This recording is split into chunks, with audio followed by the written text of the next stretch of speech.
In these factorisation examples, we're looking at a method called grouping in pairs. So in green at the top here, I've written out the general rule for these. So these first two terms here, we should be able to see that we have a common factor of x, which means we can factorise those two together. With the second two terms, we have a common factor of y in each. So again, we can factorise that one separately. And the result is that we get a pair of repeated factors, which then factorise into this form here, as we saw in our last example from exercise 2.7. So let's have a look at some of these with some numbers. For number 1, the highest common factor of 2x plus 8 is 2. So I've put an 2 outside the brackets, and then inside brackets I need x plus 4, so that when I expand that back out, I get 2x plus 8. In this second set of brackets, my highest common factor is b. That's a positive b, so I write plus b, and then inside the brackets, I need x plus 4, so that it multiplies back out to give me bx plus 4b. To completely factorise this, we need to remember the rule that's written above. So we take this repeated factor, x plus 4,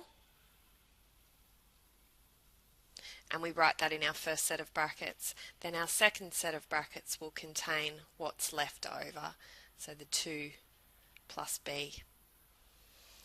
And that's number 1 fully factorised. For number 8, the highest common factor of 2xy and negative x squared is x. So putting an x out the front of the brackets, I need to put a 2y minus x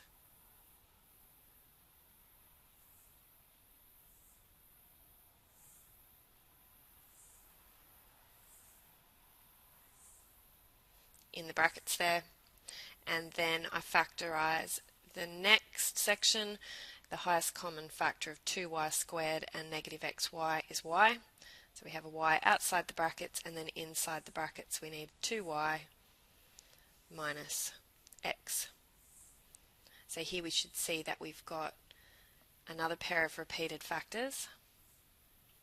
So to fully factorise, write those factors that occur in the first set of brackets, and then in the second set of brackets write what's left over, which is the x plus y.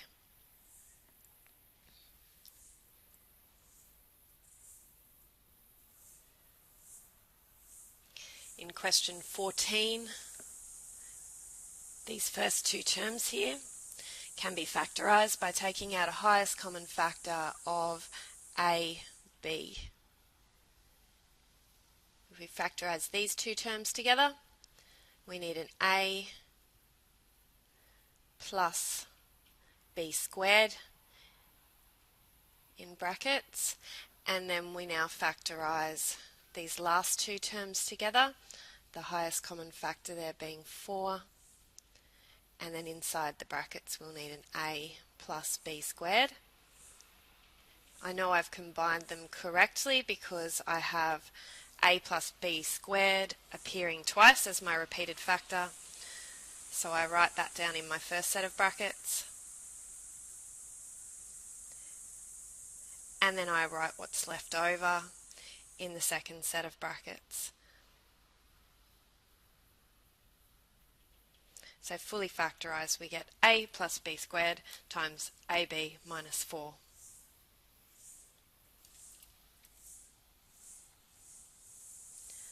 For number 15, I can see that these two terms give me a highest factor of x, and then in order to get that expression back, I need a 5 minus x inside the brackets. Highest common factor of these two terms is 3. And inside the brackets, I need a negative x to give me back that negative 3x, and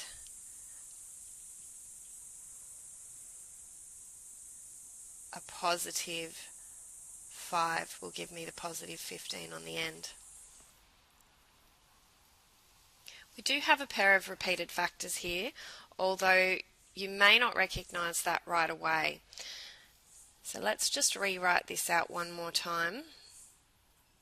All I'm going to do is I'm going to change the order of these terms in my final set of brackets, because negative x plus 5 is the same as 5 take away x. So if you couldn't see it at the line before, you should now be able to see that we have 5 minus x as a repeated factor. So write that down in our first set of brackets. And then x plus 3 in the second set of brackets. So fully factorised, we have 5 minus x times x plus 3.